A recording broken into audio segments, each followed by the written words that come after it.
Em 1977, 3 cientistas entraram na selva de flores, na Indonésia, para estudar aves. E somente um saiu vivo.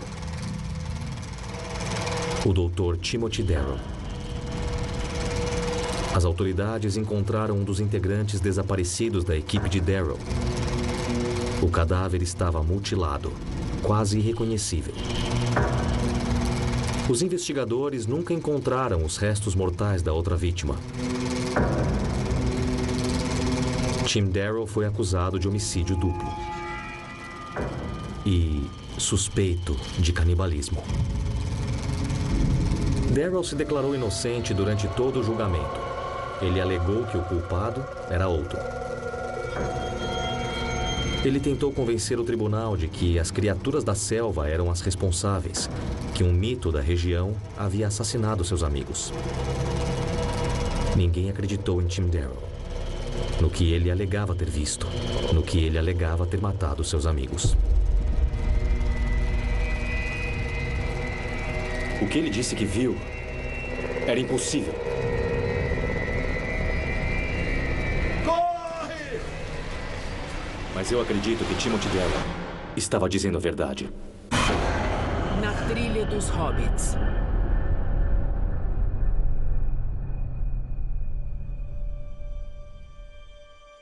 Tim foi o primeiro da família que cursou a faculdade. E ele terminou como PhD como cientista. Ele era um irmão mais velho maravilhoso. Quando a gente soube dos crimes de que ele tinha sido acusado, a gente não acreditou que ele faria aquilo. Eu descreveria o caso de Tim Darrow como o equivalente indonésio do julgamento de O.J. Simpson nos Estados Unidos. Ficou muito famoso na época. Tim Darrow, um ornitólogo americano, foi condenado pelo assassinato de um colega, Gary Ward, e de seu guia indonésio, Drajat Saputra, ou Red, como era conhecido. Mas ele não apenas os matou, praticou canibalismo. Foi por isso que nos jornais ele foi chamado de canibal americano. O corpo do Dr. Ward nunca foi encontrado. Mas os investigadores conseguiram localizar o corpo do Drajat Saputra. Havia fraturas graves. Havia várias marcas de corte até o osso. O crânio havia sido despedaçado. Órgãos haviam sido removidos. E o fato dele ter feito isso com um cidadão indonésio... indignação pública. A primeira coisa que eu pensei quando fui informado sobre Timothy Darrow foi que a multidão podia invadir a embaixada. Não é exagero dizer que nós estávamos preocupados com a maneira como Tim Darrow iria afetar a nossa posição em toda a região. É preciso levar em conta que ele foi condenado por matá-los com uma pedra. Enfim, o que ele fez foi uma selvageria. Os indonésios optaram por não executá-lo, o que foi mais do que podíamos pedir, uma vez que ele nunca havia desmentido a história que havia contado. O Tim Darrow saiu da selva coberto de sangue, contando uma história delirante. Aquilo era um mito. O álibi dele era um mito. Ele não convenceu ninguém de nada, só de que ele era muito doentio, muito perturbado. Na época em que eu comecei a trabalhar em Flores, quase 25 anos depois da condenação, ele era considerado um personagem do tipo Coronel Kurtz, do filme Apocalipse Now. Tim Darrow era um ornitólogo americano louco que entrou na selva e matou os amigos. E depois alegou que os culpados eram homenzinhos selvagens das árvores. Eu fui a Flores fazendo parte da equipe de pesquisa de Wallingot. Nós estávamos procurando indícios de rotas de migração humana primitivas para a Austrália quando descobrimos algo completamente inesperado. Nós encontramos uma espécie humana desconhecida. uma espécie de homenzinhos selvagens. Hello everybody, welcome to the Royal Institution. Thanks for coming along to hear news of this remarkable discovery. Here we have a creature that was substantially different from modern humans, a totally new species of our genus, living on the planet at the same time as us. O Homo floresiensis pode ter sido a descoberta mais importante da antropologia de todos os tempos. Essa descoberta nos fez refletir muito sobre como a evolução humana se processa. A evolução sempre foi vista como uma linha de gorilas e antropóides que passam a andar cada vez mais eretos, até se transformarem no ser humano atual. Mas aquelas criaturas tinham cerca de 1 metro, que é a altura de uma criança do jardim da infância. Elas tinham o crânio muito pequeno e os pés bem grandes, algo extremamente diferente do que já conhecíamos. O nome científico é Homo floresiensis, que significa homem de flores. Mas nós os apelidamos de hobbits, como os personagens dos livros de Tolkien, por motivos óbvios. Só que esses hobbits não eram como o Bilbo Bolseiro com seu cachimbo e seu colete, morando numa toca distinta e recebendo a visita de magos. Eles eram bem ferozes, porque precisavam ser. Vivendo num mundo pré-histórico e perdido, cheio de predadores e de perigos. Havia um lagarto gigante parecido com um dragão de Komodo, só que 3 vezes maior. Eles caçavam ratos gigantes do tamanho de um cachorro médio e provavelmente também caçavam uma espécie de elefante anão da ilha, chamado Stegodon. Eles eram selvagens e tinham que ser, eles viviam num mundo muito selvagem. Nós sabemos que eles caçavam animais grandes. Nós encontramos ossos de Stegodon ao lado dos restos de hobbits. Também encontramos as armas de pedra que eles usavam para caçar. Lâminas e pontas de lança feitas de sílica. Também encontramos indícios de braseiros na caverna, portanto, eles usavam ferramentas e também o fogo. Eram inteligentes. O Homo floresiensis viveu até cerca de 20 mil anos atrás, o que em termos de evolução é um piscar de olhos. Aqui nós temos o último vestígio de um mundo pré-histórico, caminhando no planeta ao mesmo tempo que nós.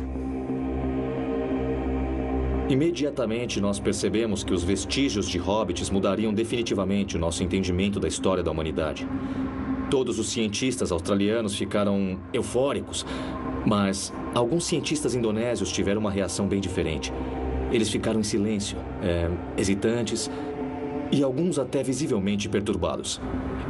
Então, pela primeira vez, eu ouvi falar do Ebugogo.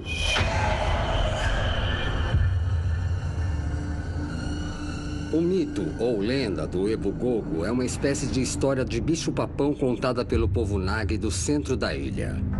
Ele é descrito como uma figura assustadora, feio, peludo e muito forte, mas fisicamente pequeno. A história do Ebugogo parecia ser apenas folclore até a descoberta do Homo floresiensis em outubro de 2004. In Flores, there are legends that speak in great detail about the existence and behavior of a creature they called Ebugogo that were about 1 meter tall and interacted with the modern islanders. Until they found this creature, they would have dismissed them as just tales of leprechauns, but no longer. O achado em si foi notável. Fisicamente, parece haver uma semelhança entre o Homo floresiensis e o Ebugogo. Os dois são baixos, bípedes eretos e só existem na ilha de Flores. Portanto, é uma correspondência possível. Seria possível o mito ser real? Que o Ebugogo fosse o hobbit que nós encontramos? Foi aí que eu comecei a investigar.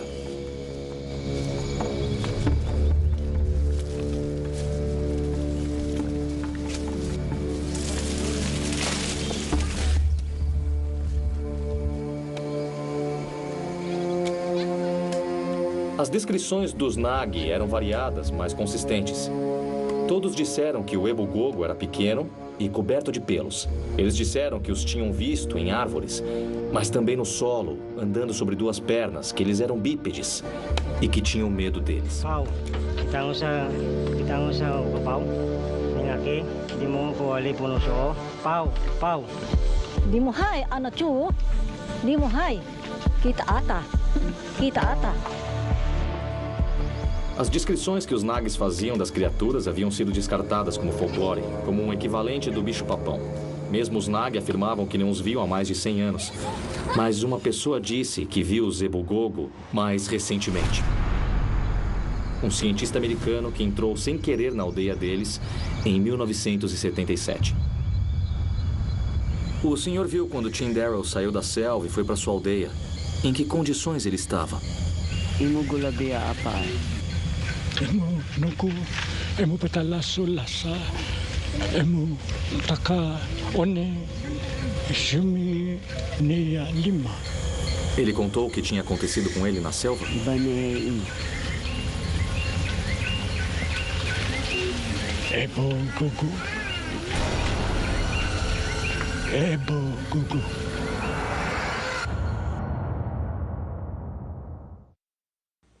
Essa aqui é a lâmina de pedra que foi encontrada dentro do cadáver de Drajat Saputra. As autoridades ligaram Tim ao crime quando encontraram essa lâmina idêntica na mochila dele. Essas duas lâminas foram a principal prova usada para acusar Tim dos 2 assassinatos, embora não se saiba o que aconteceu com Gary Ward. O corpo dele nunca foi localizado. Bom, e agora é que a coisa fica interessante.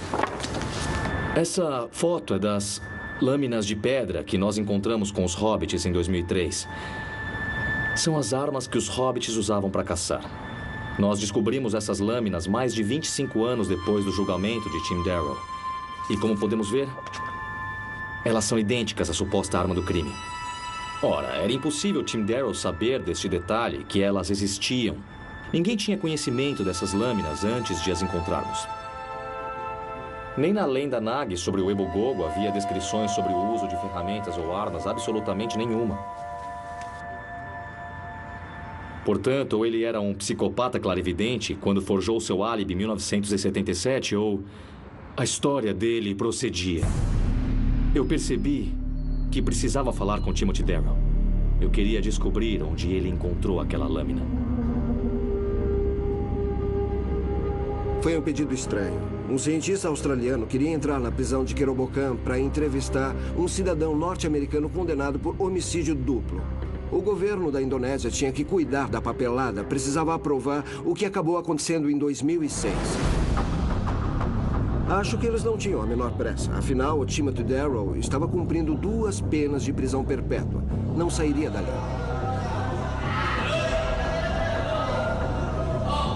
Mandaram Tim Darrow para a prisão de Kerobokan. Não é um lugar de reabilitação, é onde as pessoas são mandadas para morrer.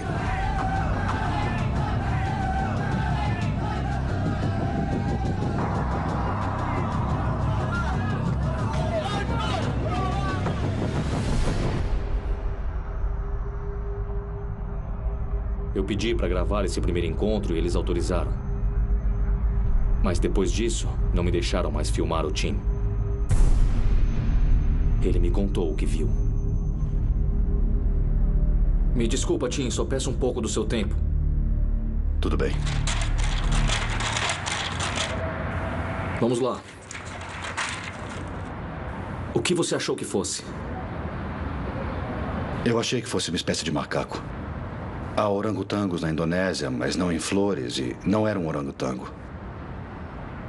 Era menor, mais escuro, coberto de pelos escuros, menos no rosto. E os olhos...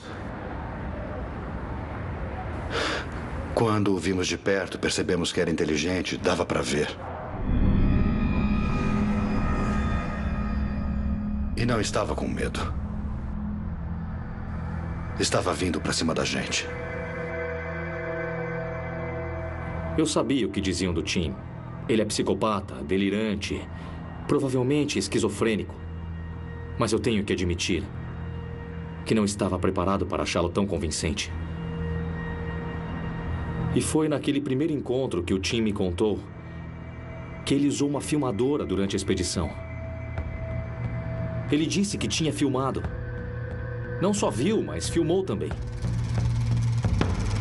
Seria possível Tim Darrow ter capturado provas concretas de que os hobbits tinham sobrevivido até 1977? E se eles existiam naquela época? Será que existem até hoje? Será que ainda existe outra espécie de homem escondida num dos lugares mais inacessíveis do planeta? Eu tinha que descobrir.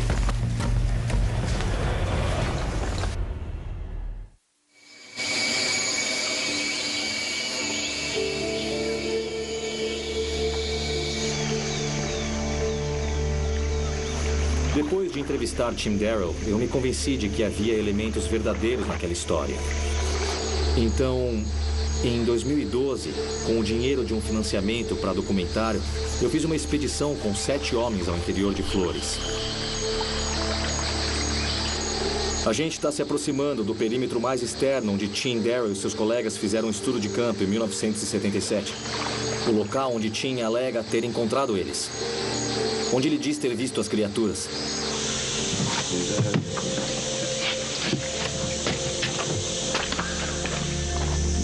O nosso objetivo era simples: reconstituir os passos de Darrow e procurar indícios de populações vivas de Homo floresiensis. Mas por que fazer uma expedição quando tantos a consideravam uma empreitada inútil? Porque mamíferos considerados extintos são encontrados até hoje. O saola, por exemplo, é uma espécie de bovino que se acreditava ter sido caçada até a extinção há muito tempo por causa dos chifres peculiares. Uma câmera remota capturou imagens de um saola na natureza em 2014. Outro exemplo é o cupri, supostamente extinto há quase 1000 anos, foi descoberto embrenhado na selva cambojana. Essas espécies encontraram um jeito de resistir em ambientes inexplorados. Por que não poderia ter sido assim com os hobbits? Mesmo hoje, quando se acredita que os cientistas já esquadrinharam todos os arbustos e chacoalharam todas as árvores do planeta, continuam surgindo animais de grande porte que nunca haviam sido descobertos. Logo, não está descartada a hipótese de que criaturas humanoides de pequeno porte vivam em alguma selva sem terem sido detectadas. E se eles existiam, eu tinha que encontrá-los. Em várias ocasiões eu conversei com o Dr. Hornbock sobre a minha cobertura do caso Darrow. Ele queria saber tudo que eu lembrava. Eu até passei a ele alguns dos meus contatos da época, quando ele me pediu mais informações. Foi durante uma viagem de pesquisa que durou 8 semanas ao interior da ilha para estudar aves. Eles eram ornitólogos. É uma profissão muito cordata. Não é o tipo de formação que se esperaria de um assassino. Nós estávamos estudando o impacto que o reflorestamento começava a provocar na população das águias. Nós pesquisávamos os efeitos para o pós-doutorado.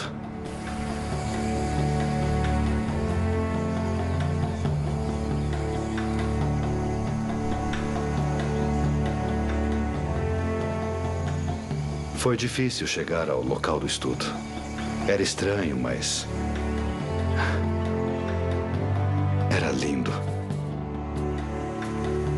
O Red era nosso ajudante, mas passou a ser nosso colega e amigo.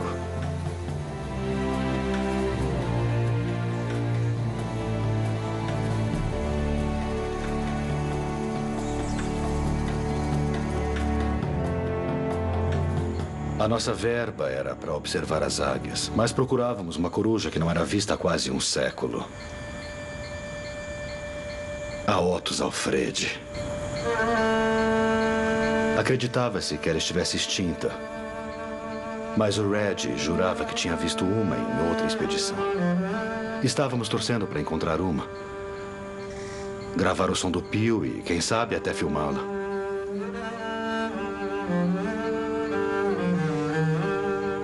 O nosso objetivo era encontrar uma espécie perdida. Irônico, não? Tim era um observador de aves desde quando eu me lembro dele. Eu imagino que fosse um hobby incomum para um menino que passou a infância em Bloomington. Mas ele adorava as aves. Ele sempre teve aves em casa.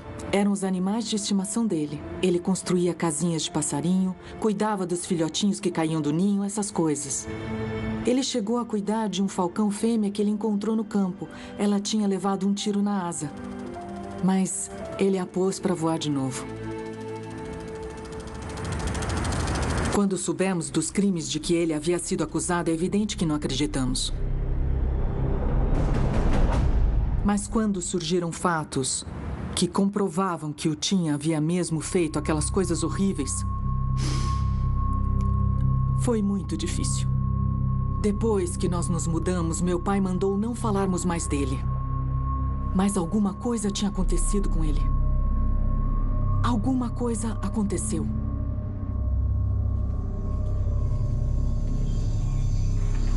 Fui eu quem viu primeiro. Olha lá.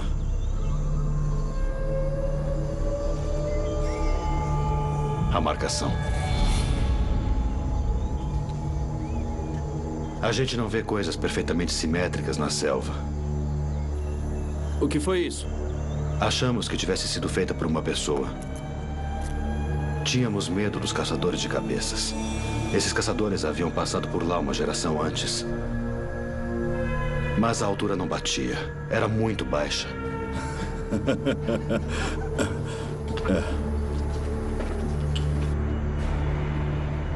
Você pode desenhar essa marcação no papel? Segura para a câmera. Essas marcações nunca existiram. 20 policiais vasculharam uma área de 5 quilômetros e não encontraram nada. E mesmo que tivesse encontrado, como afirmar que o Dr. Darrow não as tivesse feito? Eram as marcas do corpo do Drajasa Putra que nos interessavam. E essas, nós temos certeza de que foram feitas pelo Dr. Darrow. Ninguém acreditou na história dele na época. E nem devia acreditar agora.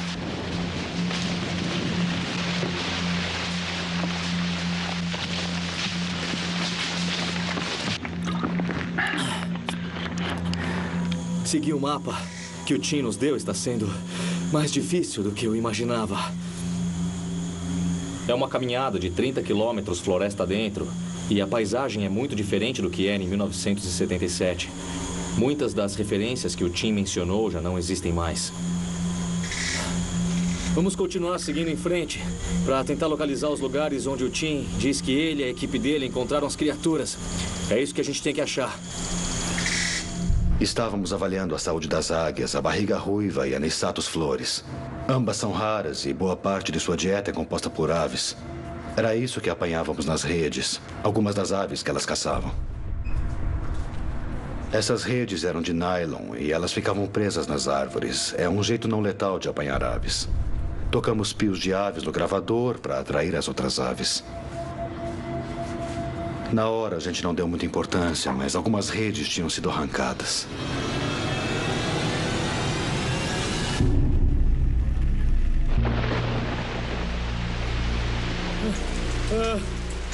Esse aqui é o rio que o Tim mencionou. Significa que a gente está perto do local do encontro com a criatura. Demorou muito mais do que a gente esperava para chegar a esse ponto da selva. Mas a gente está aqui. Pessoal, vamos lá! Vamos começar! Você ia começar a me contar sobre a primeira vez que o viu. Acordamos e seguimos a nossa rotina normal. Fizemos a ronda do fim do dia e saímos para ver se tinha alguma ave nas redes. Foi quando nós ouvimos.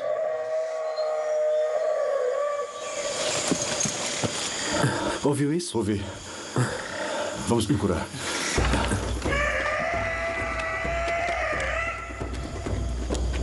A primeira coisa que eu fiz foi tirar a filmadora da bolsa. E comecei a correr na direção do som.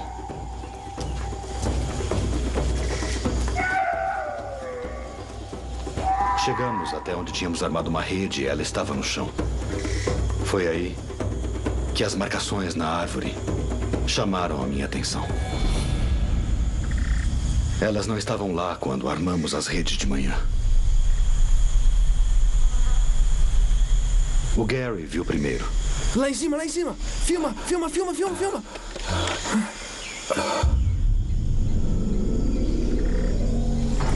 Onde? Cadê? Você viu, Red? Quem disse que você filmou? Acho que deu. Estava longe, mas eu acho que deu. Droga, Red. Você não viu nada? Era macaco? Me disse que era do macaco. Eu me lembro de ter pensado que era bom demais para ser verdade. Claro que a câmera tinha se perdido. Ele disse que a tinha perdido na selva antes de sair.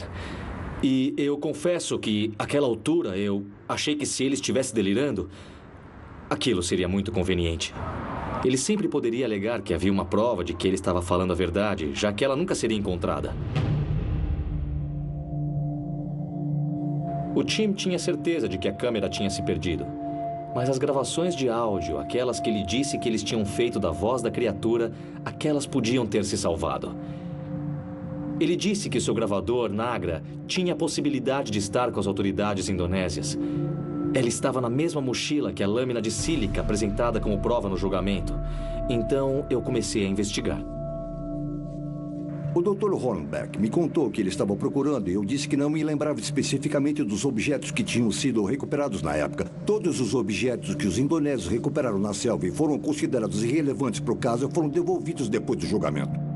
Nós fizemos uma inspeção bem rápida, encaixotamos tudo e mandamos para a universidade deles em Illinois. Aqui! Aqui! Achei! Vem aqui! Aqui! As marcações são as mesmas do Tim. Pessoal, vamos montar uma armadilha. Se eles voltarem aqui, pode ser que a gente capture um. Ei, rápido!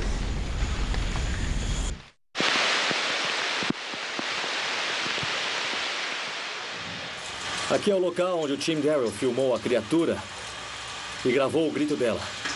As marcações são exatamente como ele descreveu. E se forem marcações territoriais, há uma grande chance deles voltarem. E se voltarem, mesmo, é assim que a gente vai capturar um. Em vídeo. Quando o sensor infravermelho dessas câmeras automáticas captarem qualquer movimento, elas começam a gravar. E a gente pretende instalar câmeras em todos os lugares onde o time encontrou a criatura, como aqui. O time viu a criatura no solo, por isso instalamos câmeras aqui embaixo. Ele também viu nas árvores, então vamos instalar lá também. Ali em cima, ali em cima. Filma, filma, filma, filma. Nós logo percebemos que era uma coisa diferente, uma coisa nova. Não se parecia com o orangotango nem o gibão, mas tinha movimentos parecidos e pulava de galho em galho. Mas não havia macacos em flores. Nós achamos que valia a pena procurar, porque podíamos ter descoberto uma nova espécie. Paramos de monitorar as águias, até paramos de procurar a coruja de flores. Sabíamos que estávamos perto de uma descoberta importante. E já sabíamos que eles eram atraídos pelas redes das aves. Então começamos a tocar gravações de várias espécies de aves da região.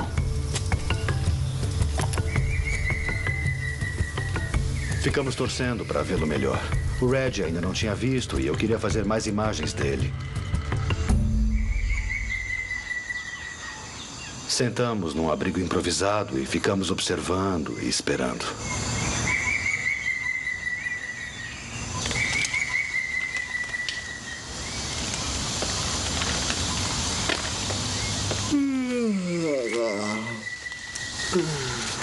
Nós íamos ficar esperando o tempo que fosse necessário.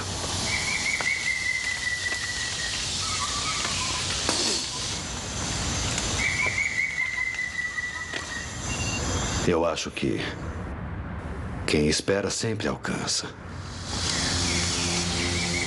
Hein, que foi? Quieto. Onde? Estávamos olhando nas árvores. Meu Deus do céu. Mas não era lá que deveríamos olhar.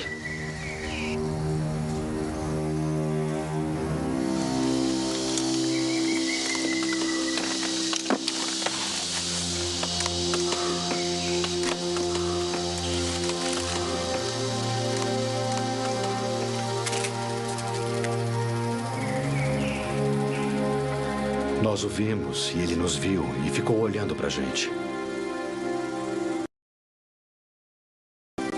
Eu me lembro que ele se virou antes de desaparecer. Ele se virou para olhar mais uma vez. E depois desapareceu na floresta.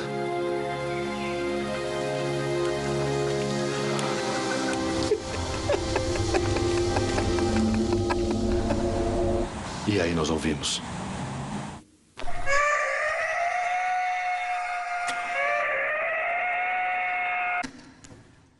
Nós localizamos o gravador Nagra. Ele estava na sala de equipamentos audiovisuais da universidade juntando pó. As gravações não tinham sido catalogadas porque quem as fez nunca mais voltou para Illinois para documentar os achados. Então, quase 35 anos depois do acontecido, aquilo era uma nova descoberta. Incrível. Escutem isso.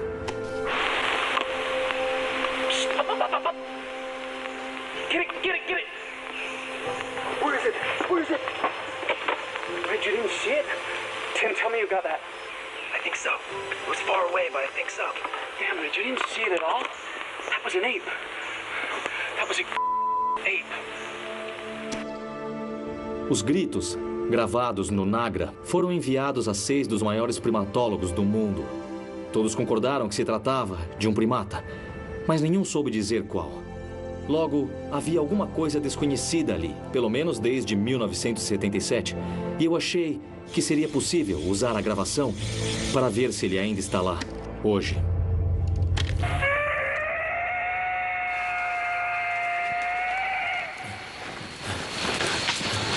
Eu acho que é aqui.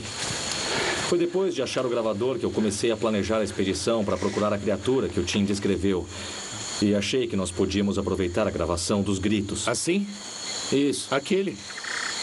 Nós vamos instalar este alto-falante com uma câmera na copa da árvore. E daqui vai sair o grito que o Tim gravou em intervalos regulares, dia e noite. Yes! Solta!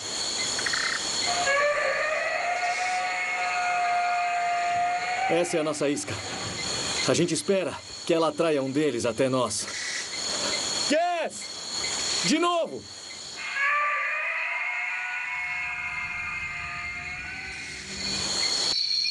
Àquela altura, você achou que estivesse em perigo? Não.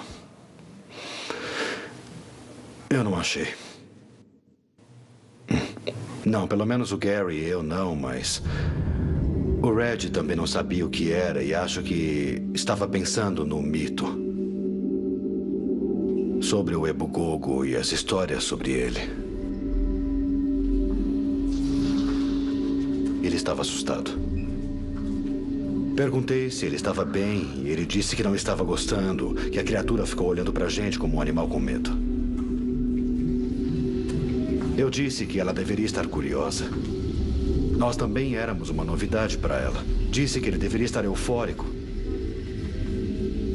pois tínhamos achado uma nova espécie. Eu disse que iríamos ficar famosos. Aí ele sorriu. No alto! Onde? No alto! Nossa, tô vendo! Lá em cima! Tô vendo! Meu Deus!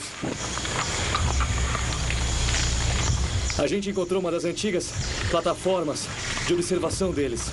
Essa é uma das plataformas que o Tim Darrow e seus colegas construíram há 3 décadas. Eles usavam para observar águias das copas. A gente vai subir para ver de perto.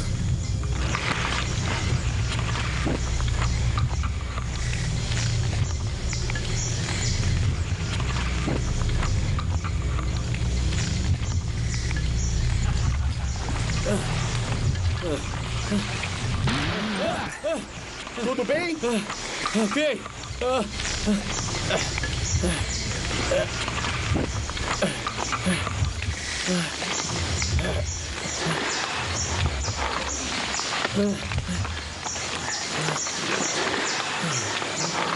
Ei!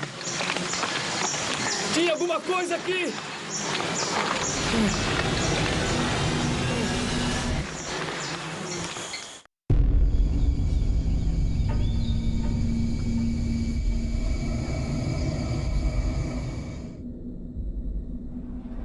E quando vocês o viram de novo? Nós não vimos. Nós apenas ouvimos. Os gritos começaram algumas horas depois que nós pegamos no sono. Lanterna. Cadê a lanterna? Nós saímos na direção dos gritos. Tinha lua, mas não dava para filmar, então nós levamos o gravador.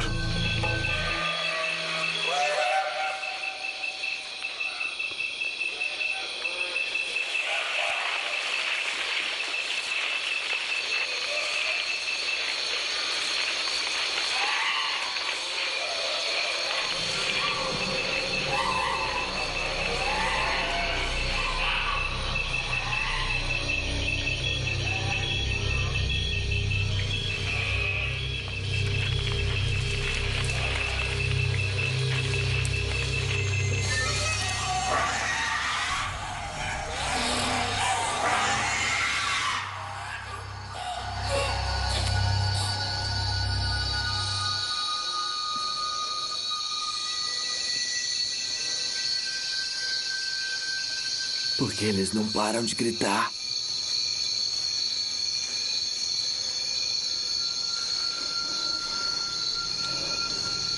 Três vezes. É.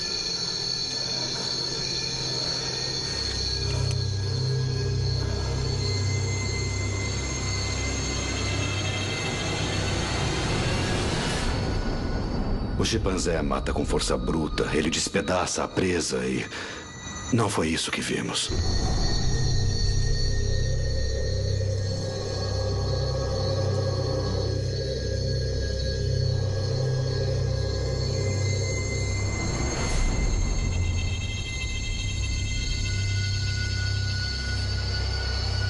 Meu Deus.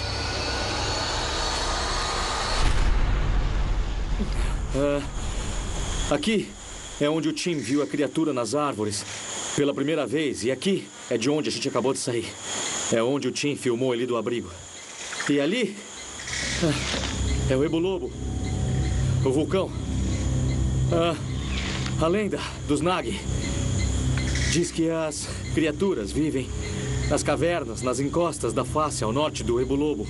A gente está indo para uma aldeia Nag chamada Ua, que fica ali à sombra do Ebulobo. O povo Ue se mudou para o alto, nas encostas do Ebulobo. Aos poucos, eles foram entrando em contato com os Ebugogos que moravam nas cavernas, mais para o alto, no vulcão. Eles logo descobriram que os Ebugogos estavam roubando as plantações e atacando. E o problema, aparentemente, piorou. Existem histórias sobre a abdução de crianças. Dimuhai, anachu. Dimuhai. Kita ata. Sugere-se que eles praticavam canibalismo. Oi.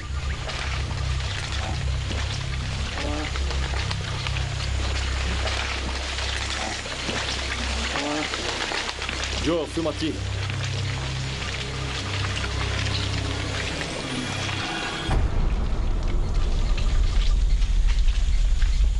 Ian, o que é isso? É um aviso. Ebogogo vem na aldeia e eles vão ser queimados. Ebogogo avisa. Se madeira pode ser queimada, eles também podem.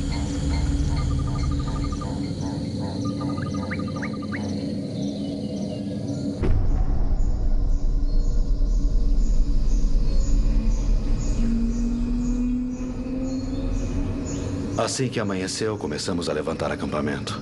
Foi quando o Red viu.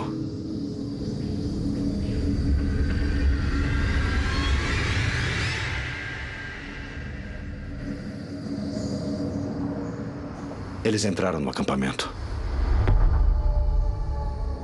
As pegadas estavam voltadas para a entrada, como se estivessem nos espiando. E devem ter espiado o tempo todo. E aí o Red disse... Ebugogos estão seguindo a gente.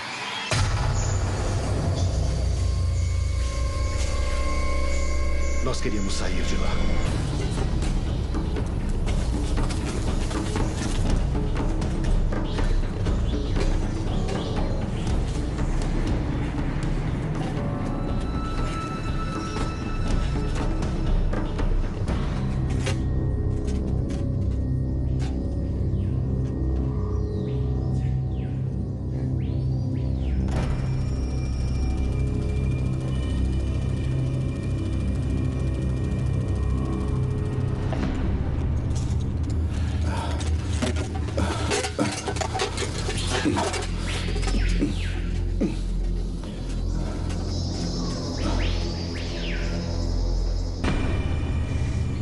Isso que a gente está vendo aqui é extraordinário. Esse homem afirma que viu as pegadas deles quando era jovem. As pegadas do Ebugogo, perto do vulcão. Ele desenhou corretamente a posição do primeiro osso metatarso, com o dedão saliente aqui. É grande assim? Qual o tamanho? É assim? Ele identificou corretamente o tamanho. Pergunta se ele pode nos levar nas cavernas onde puseram fogo neles. Miuponga gomona, tu camisele liawa. Kami nega monawali. Lá no casele. Não, eles não vão mais lá. É que os últimos que foram não voltaram mais.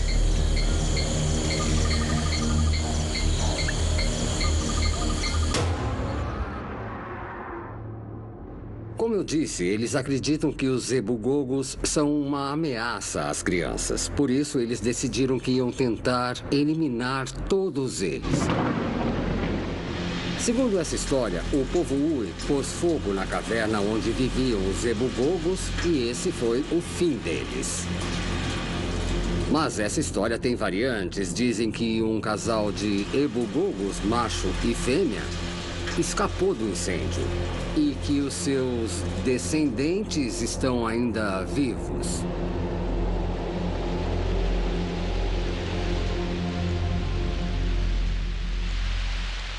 Bom, pessoal, vamos pegar as lanternas, descer e dar uma olhada.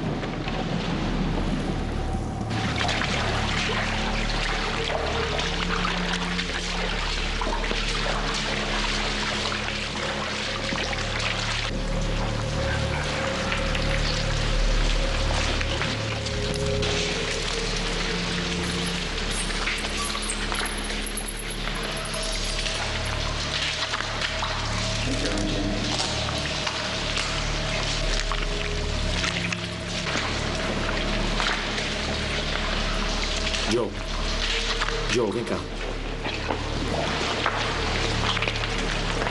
Olha isso. Tá chamuscado. Parece o osso pélvico de um quadrúpede pequeno. Ele foi cortado. Aqui. Olha as marcas.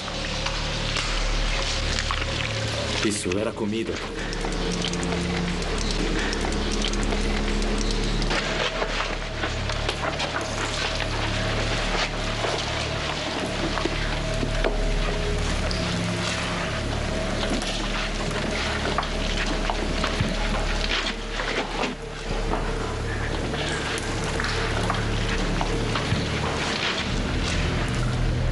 Tá chamuscado.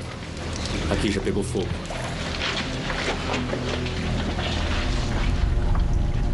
Mais ossos. Joe! Joe!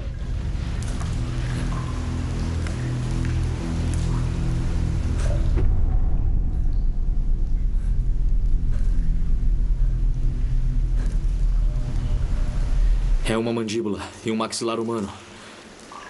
Adulto, provavelmente homem. Dá pra ver que é atual pelas obturações prateadas nos molares.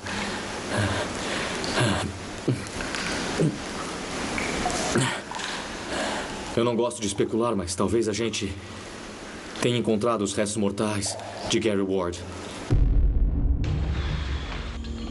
Eu vim a Flores em busca de uma criatura ligada à morte de 2 cientistas 35 anos atrás. Eu não podia imaginar que eu pudesse achar os restos de um dos cientistas.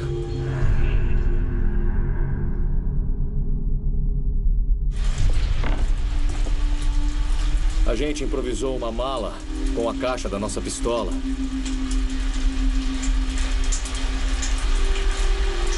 E vamos levar esses ossos para serem examinados em Jakarta. A gente encontrou mais alguns ossos de animais, mas nenhum de humanos. Mas eu acho que a gente já encontrou o osso mais importante da caverna.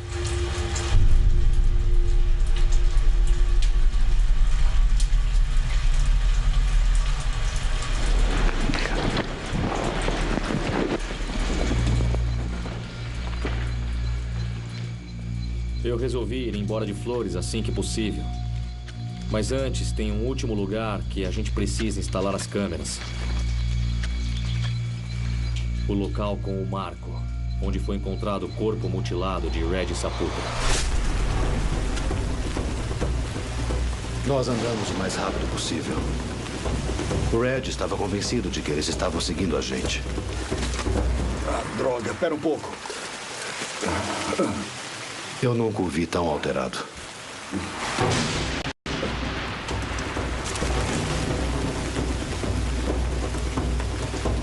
O Red era de Flores. Ele conhecia a selva melhor do que qualquer um.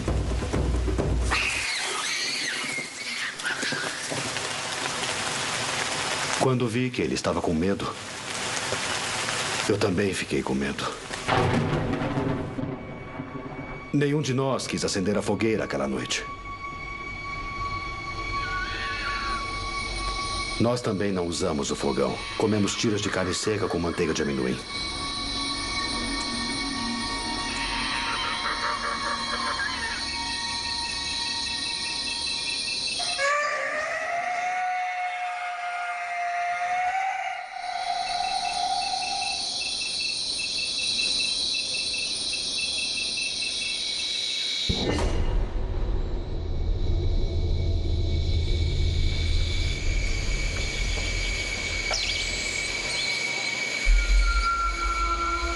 Foi aqui que o corpo de Reggie Saputra foi encontrado. Como estava aqui, ele deixou de ser apenas um local marcado no mapa.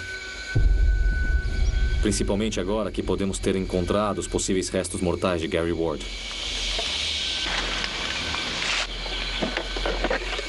Os meus guias me disseram que, para os Naguis, este lugar está manchado de sangue. Esses crânios foram colocados aqui para afastar o mal. Com certeza, esse lugar tem uma vibração. A gente simplesmente sente. Dá para sentir que foi cometida uma atrocidade aqui.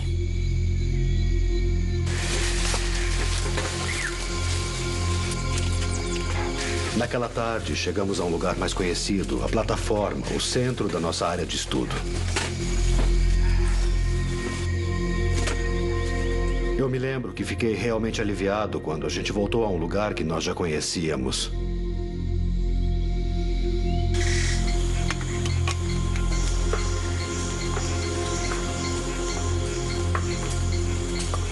Eu estava andando atrás do Red e de repente ele parou. Ficou paralisado. O que foi? Psiu, quieto.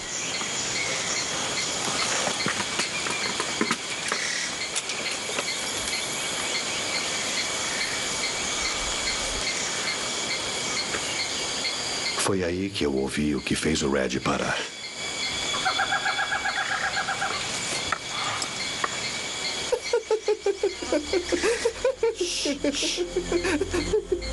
Ela não estava extinta. Nós a achamos. Fomos os primeiros em quase 100 anos a avistar a coruja de Flores. Nós íamos gravá-la. Bem em frente à plataforma. Eu já vi.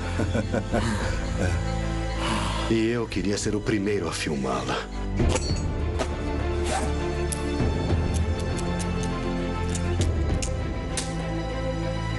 Pronto? Acho que eu nunca escalei uma árvore tão rápido.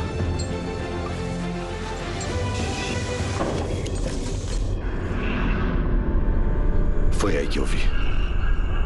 Eles tinham acabado de sair de lá.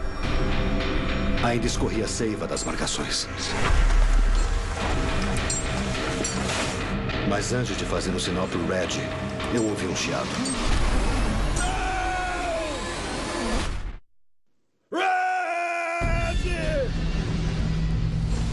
Eu desci tão depressa, me esqueci de pôr as luvas.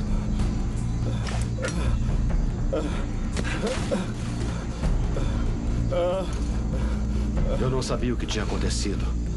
Achei que tivesse sido um defeito no equipamento e que a corda do Red tivesse arrebentado.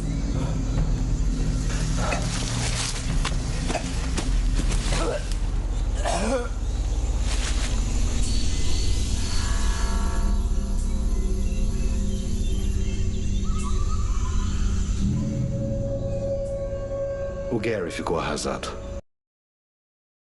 Se culpou, se sentiu responsável. Ele armou as cordas e achou que a culpa era dele. Eu falei que a culpa não era dele. Foi a corda, que devia ser um ponto fraco na corda. Não foi culpa dele. Não foi culpa dele.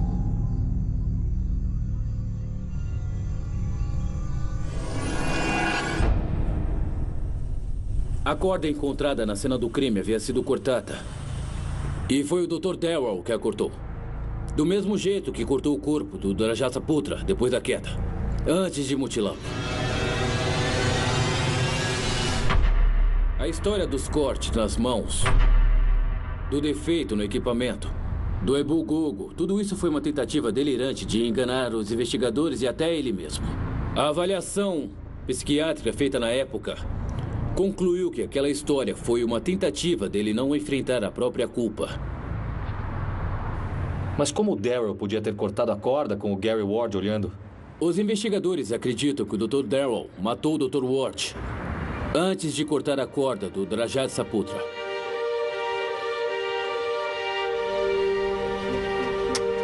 Com as câmeras instaladas, nós fomos embora de Flores e voltamos a Jakarta para examinar os ossos que coletamos.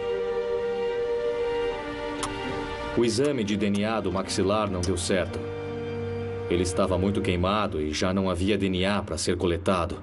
Mas as autoridades conseguiram identificar a quem ele pertencia, só que de uma forma mais tradicional, pela análise da arcada dentária. Nós não encontramos os restos do Gary Ward. Eram de outra pessoa. Ele era um engenheiro florestal da Indonésia, que desapareceu na década de 60. O nome dele era Karim Natelagawa. E ele estava fazendo o levantamento da área para o corte de árvores a mais de 3 quilômetros da caverna onde foi encontrado. A polícia se apossou do maxilar, mas eu não sei se vão reabrir o caso oficialmente. Se abrirem, pode ser que estejamos buscando o mesmo agente. Porque, aparentemente, havia um canibal à solta. Muito antes do Tim Darrow chegar a Flores. Por incrível que pareça, os restos de animais que coletamos foram mais relevantes para a nossa expedição. A análise mostrou que os sulcos nos ossos dos animais que encontramos foram feitos com uma lâmina pequena. Através da microscopia eletrônica foram detectadas partículas de sílica nos chanfros. Os cortes foram feitos com lâminas de pedra, semelhantes às armas dos hobbits que nós descobrimos na escavação de 2003. Apesar dos ossos estarem chamuscados, conseguimos coletar o DNA deles e assim saber que eles eram de animais contemporâneos. Eram de presas recentes. Ainda existe uma criatura na selva de Flores, caçando com uma arma semelhante àquela que Tim Darrow foi acusado de usar para matar seus amigos em 1977. Mesmo depois que provas altamente incriminadoras foram apresentadas no julgamento, como as lâminas de pedra e a corda cortada, ele manteve a sua versão. A história era tão delirante que as provas foram irrelevantes. Ele era um cidadão americano, por isso eu fui enviado para acompanhá-lo durante o processo judicial. O psiquiatra do tribunal concluiu que ele tinha tendências esquizofrênicas e acreditava na própria história. Eu concordei com as conclusões do tribunal e desconsiderei completamente o que ele tinha a dizer. Só bem mais tarde eu entendi o que tinha acontecido de fato. Hoje eu sei que foram eles.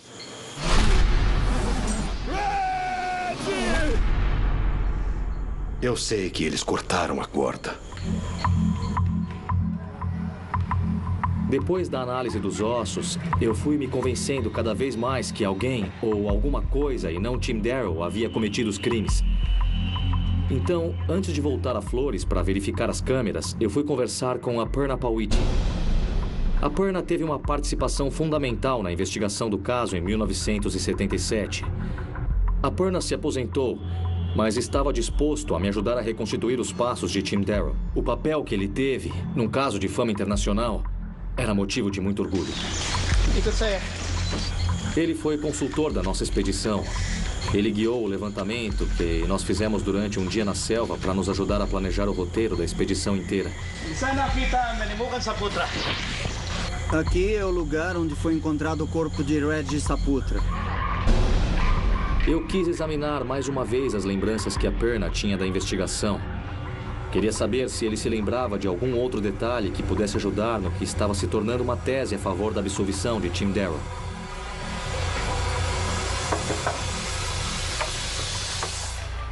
Oi, Richard! Como vai? Tudo bem? Silakan. Obrigado. Ele insistiu em me mostrar uma coisa. Uma coisa de quando ele trabalhou no caso Darrow. Ele tinha uma gravação em VHS da reportagem do noticiário indonésio, em que ele aparecia. Foi a primeira vez que eu vi a reportagem.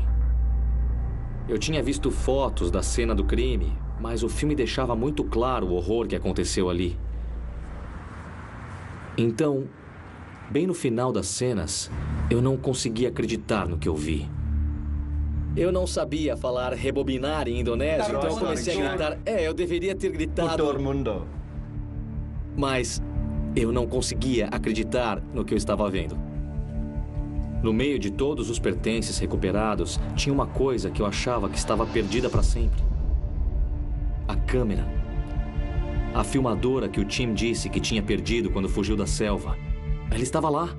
Foi encontrada a algumas centenas de metros do local do acampamento. Nem o consulado, nem a universidade tinham registro do recebimento da câmera Super 8 do Tim. Àquela altura, eu só tinha uma esperança. Me disseram que o protocolo seria devolver todos os objetos pessoais à família do Tim. Mas não havia registro do lugar onde a família Darrow tinha se mudado quando saiu de Bloomington, Illinois, pouco depois da condenação do Tim. Era como se eles tivessem desaparecido, junto com qualquer chance de provar que a história que ele vinha contando havia mais de 30 anos podia ser verdadeira.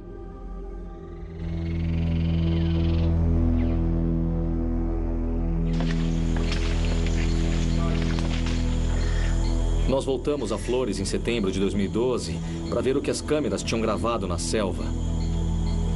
De todas as chances que nós tínhamos de reunir provas definitivas da existência da criatura, essa era a melhor.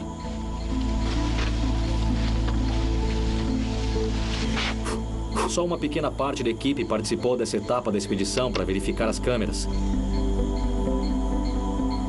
Essa daqui não tinha nada, mas ainda tem muitas para olhar, então eu estou muito otimista. Obrigado. Muitas câmeras foram ligadas, mas não dá para saber como elas ligaram.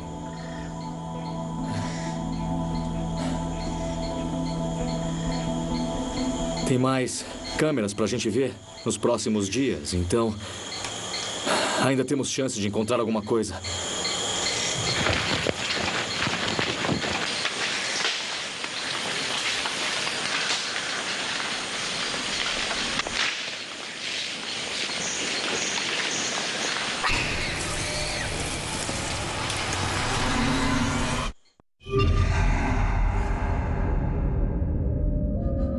Pau, kita usah ke pau, ningake di mo ko ali puno so, pau, pau.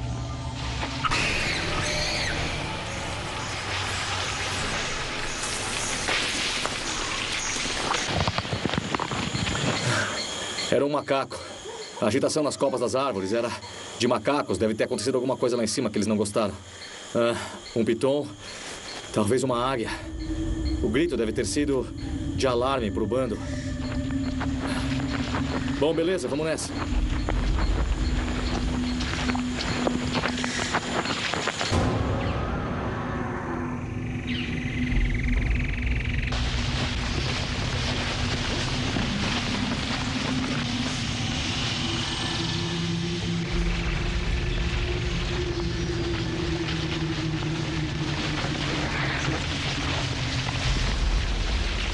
No alto! O que foi?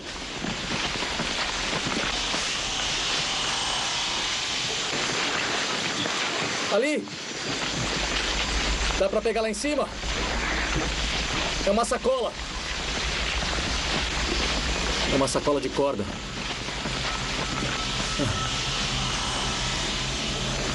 Pela proximidade do local onde encontraram o corpo e a sacola laranja, essa deve ser a árvore de onde o Red Saputra caiu. Vamos lá, pessoal.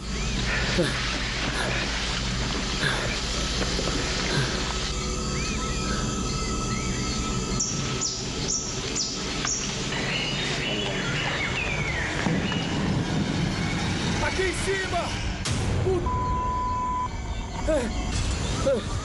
Eles estiveram aqui! Eles acabaram de passar aqui!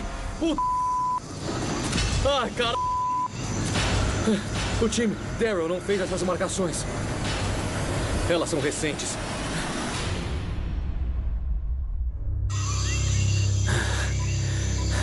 Beleza, então... A gente encontrou marcações recentes junto da plataforma. E quem as fez acabou de passar por aqui. Dá pra saber por causa da seiva. Tá pegando aqui? Então, a gente instalou uma câmera lá em cima na esperança de que ele volte. E a gente vai vigiar essa área de perto. A gente vai voltar pra cá depois de verificar as outras câmeras. Encontrar essas marcações, pra mim, foi a confirmação de que as criaturas que eu procuro ainda estão aqui. São as criaturas que o Tim Daryl descreveu e estão perto. Então, a gente tá vibrando muito, mas também meio apreensivos, porque sabemos do que elas são capazes.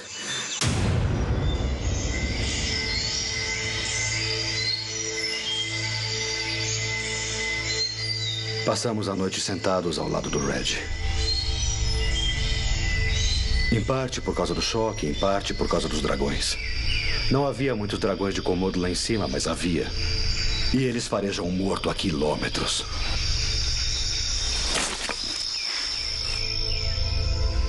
Por isso passamos a noite ao lado do Red. Tínhamos que enterrá-lo no dia seguinte.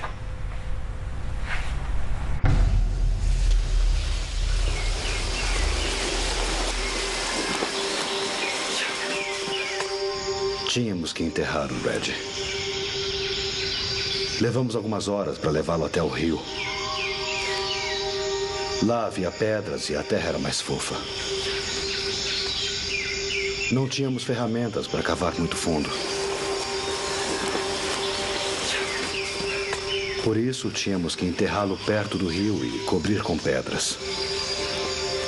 Protegê-lo com pedras.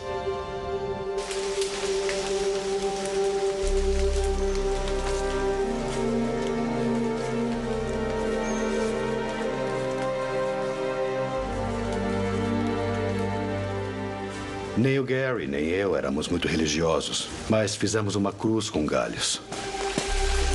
E tentamos fazer uma oração. Agradecemos por ele ser um colega tão valioso e por ele ser um amigo tão estimado.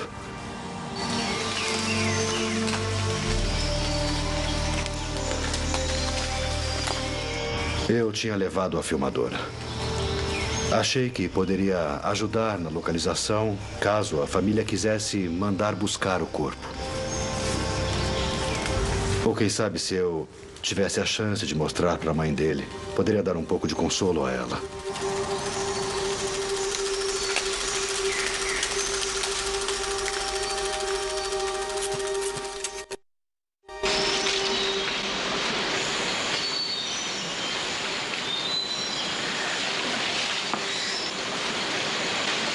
Então, voltar aqui é difícil para todos nós.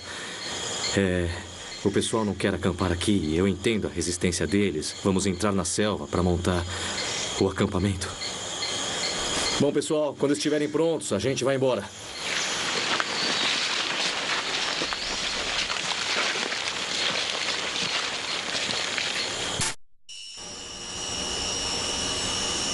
A gente vai acampar aqui essa noite. Todo mundo tá mais irrequieto com os sons que ouve. Inclusive eu. Eu percebi a diferença no clima desde que a gente encontrou as marcações. Esses homens cresceram ouvindo essas histórias, então acho que para eles é muito forte. E ao mesmo tempo, claro, eu tô ansioso para verificar o restante das câmeras. Mas imagino que... sair daqui.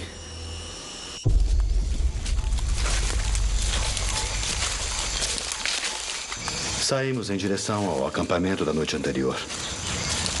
Nós parecíamos dois sonâmbulos, ainda em choque pelo que tinha acontecido.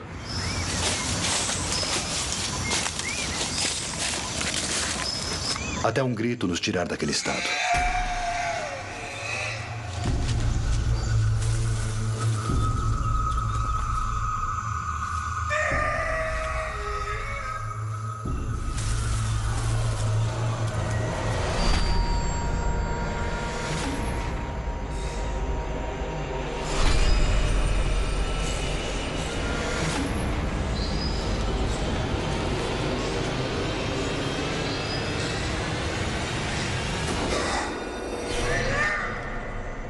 Nós o vimos voltando pelo caminho que tínhamos feito. Ele tá indo na direção do Red.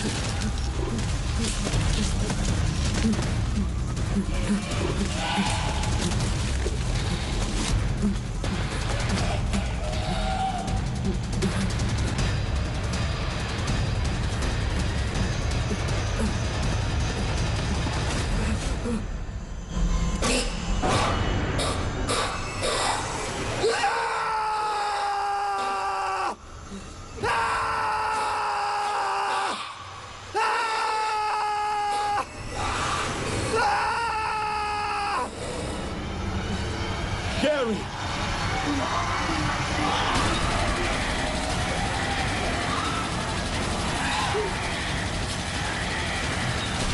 Corre!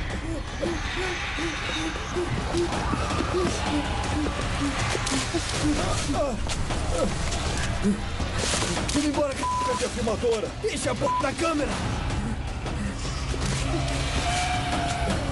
Vamos embora! Por aqui!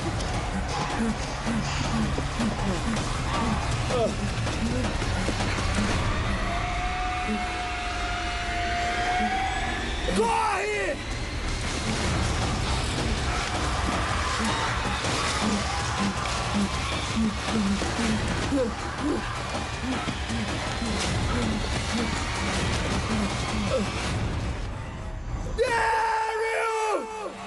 Gary!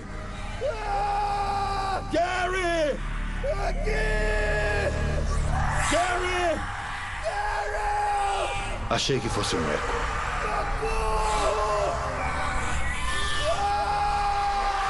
Mas não era eco. Eram eles. Levanta! Levanta!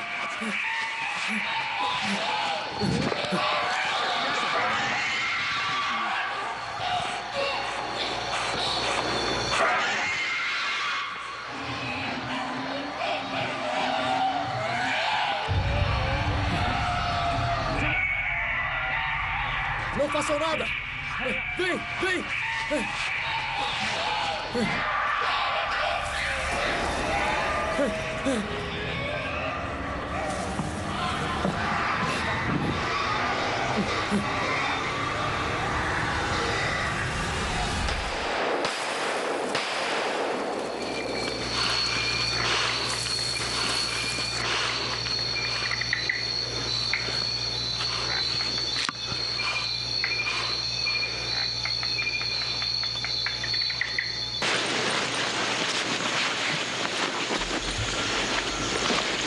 A minha principal responsabilidade é a segurança da minha equipe.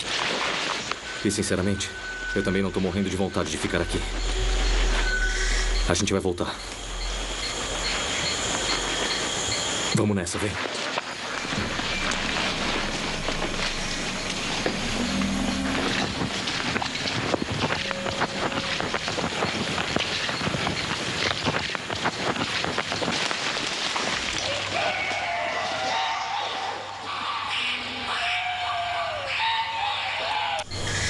Nós mandamos analisar o áudio das imagens e confirmamos.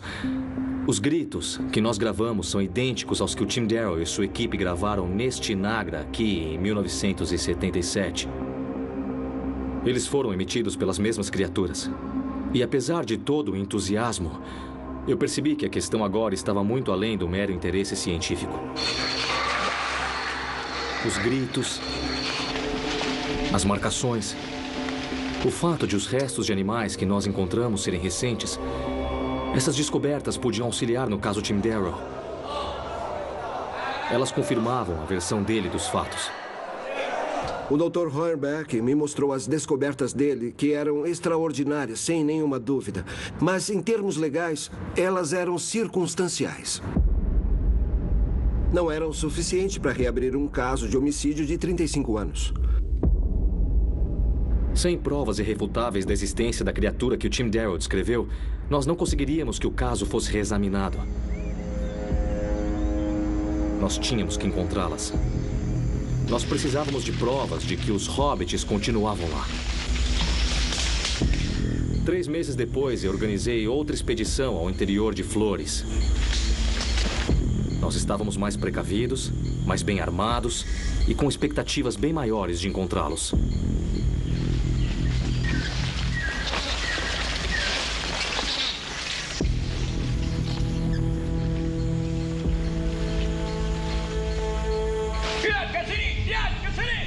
O quê? O que foi? O que aconteceu? O que ele disse?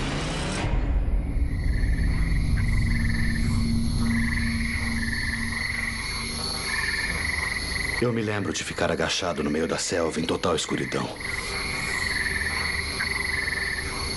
Eu não sabia se devia acender a lanterna ou não.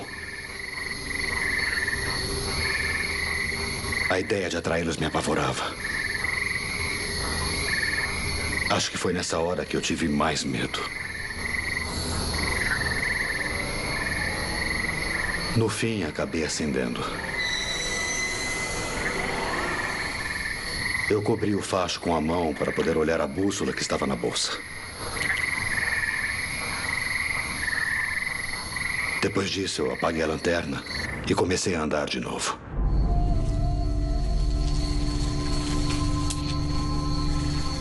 Eu fui andando e andando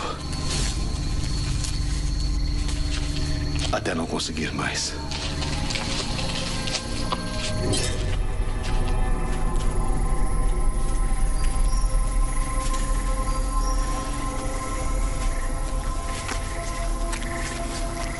No dia seguinte, um pouco depois de o sol nascer, eu percebi que havia acertado. Eu vi uma das águias do nosso estudo passar voando. Uma com as penas das asas chanfradas. Ela estava indo para o ninho e eu sabia que ele ficava perto do rio. Se eu seguisse o rio, eu conseguiria sair.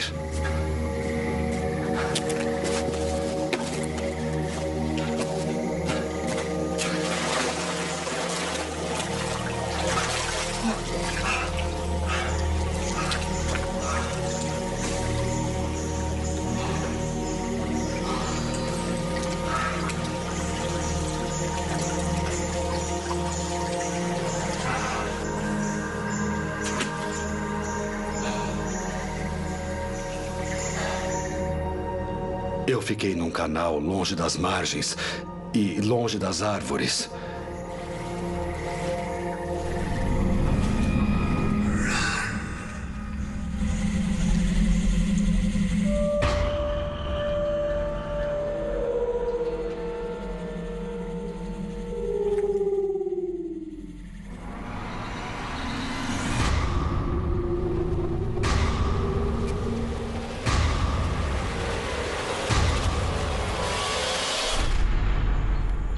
Tem algum problema lá em cima. Eu não sei o que é, não dá pra entender o que os caras falam. Eu vou subir pra ver.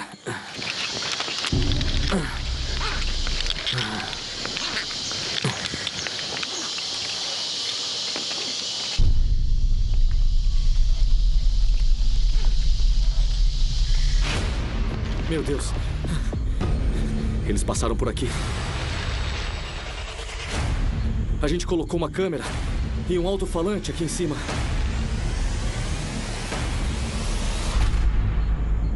E eles sumiram.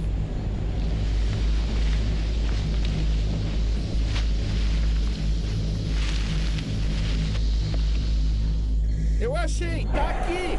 Achou?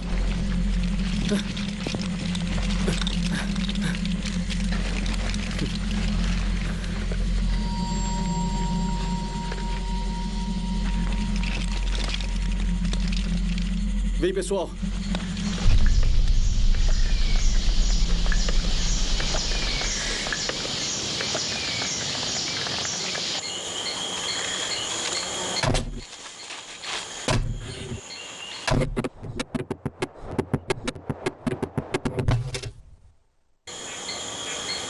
Alguma coisa conseguiu arrancar essa câmera da árvore, arrancar a força. Isso a uns 30 metros do solo.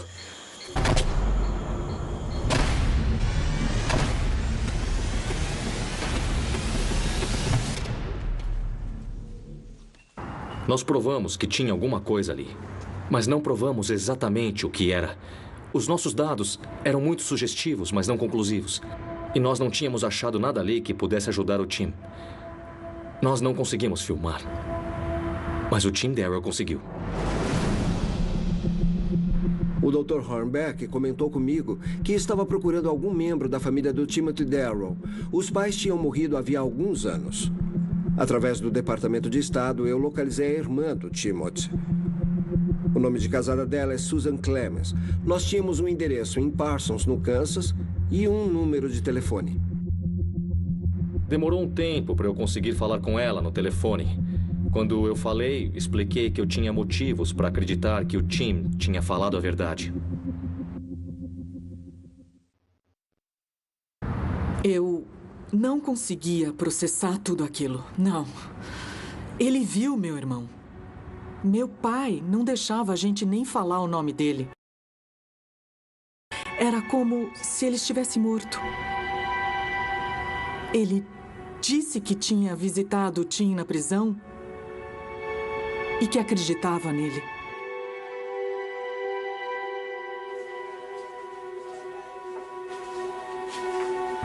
A gente nem podia falar o nome dele. Naturalmente, ela ficou muito emocionada. Mas depois que eu contei as minhas descobertas, eu pude perguntar o que eu queria saber. Algum dos pertences do Tim tinha sido devolvido para ela ou para a família? Alguns anos depois do julgamento, chegou uma grande caixa. Meu pai nem abriu. Ele a deixou na calçada para o caminhão do lixo levar. Mas eu fui até lá e trouxe a caixa para dentro. Afinal, ele era meu irmão. E além disso, eu não podia deixar a última coisa que sobrou dele ser levada embora com o lixo. A probabilidade da câmera ter voltado era pequena. A probabilidade do filme ter deteriorado era grande. E a probabilidade de ter alguma coisa naqueles filmes era de que o Tim Darrow teria a chance de provar a sua inocência.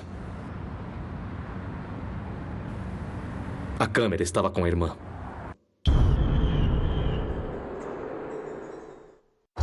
Joe Lambert.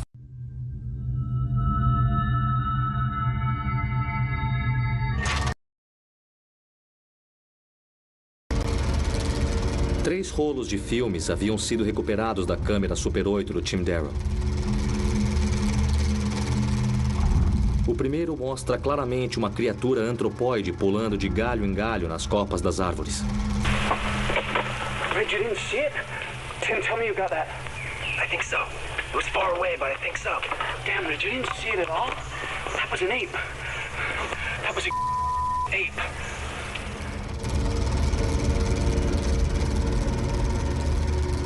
O segundo rolo foi filmado do abrigo onde eles atraíram a criatura com pios de aves.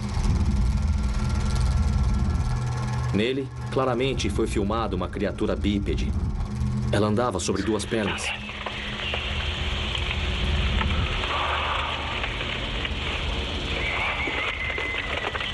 O mais importante nesses dois rolos é que eles demonstram que o Tim filmou uma criatura que se movimentava pelas árvores e que era capaz de andar no solo. Exatamente como nós vimos que os hobbits eram ao analisar os ossos. Exatamente como nas histórias dos Nagi.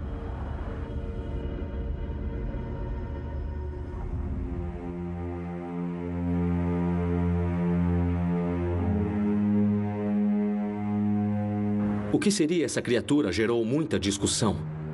Existem várias teorias a respeito. Especula-se que pode ser um macaco da família dos pongídeos, um parente do orangotango. Que poderia haver uma população de orangotangos em Flores que evoluiu de forma independente e desenvolveu características incomuns. Outra teoria afirma que seria uma subespécie de macaco de coloração variada e bipedalismo eventual. O único aspecto que não foi debatido é se essa criatura já havia sido avistada. A minha interpretação? Eu acredito que o Tim Darrow filmou é da mesma espécie que os ossos que nós encontramos na escavação das cavernas de Liang Bua.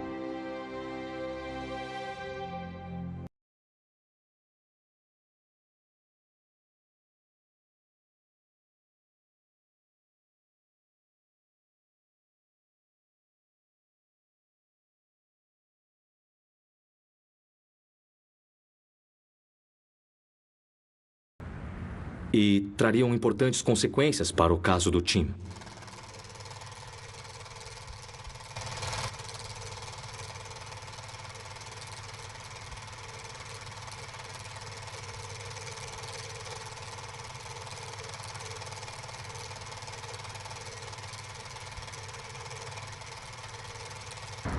Os filmes, sem dúvida, são muito convincentes e parecem corroborar o relato que o Timothy Darrow fez dos fatos. Com base nas novas provas, nós íamos pedir a reconsideração desses filmes num tribunal norte-americano e depois faríamos uma petição ao governo da Indonésia para extraditar o Timothy Darrow de volta para os Estados Unidos. Quando encontrei o Tim pela primeira vez no hospital, foi com a finalidade de aconselhar. Depois que eu vi as imagens, eu me arrependi profundamente. Porque o fato é que eu teria aconselhado diferente se eu considerasse que ele dizia a verdade. Mas como todo mundo, eu não considerei o que ele disse. Eu fui a única pessoa designada para ouvi-lo e tentar ajudá-lo.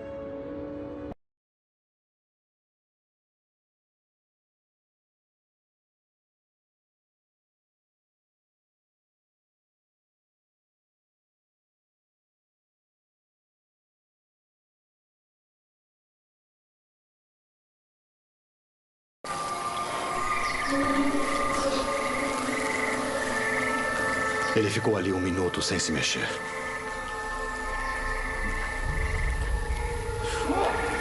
Eu fiquei olhando enquanto ele olhava para mim.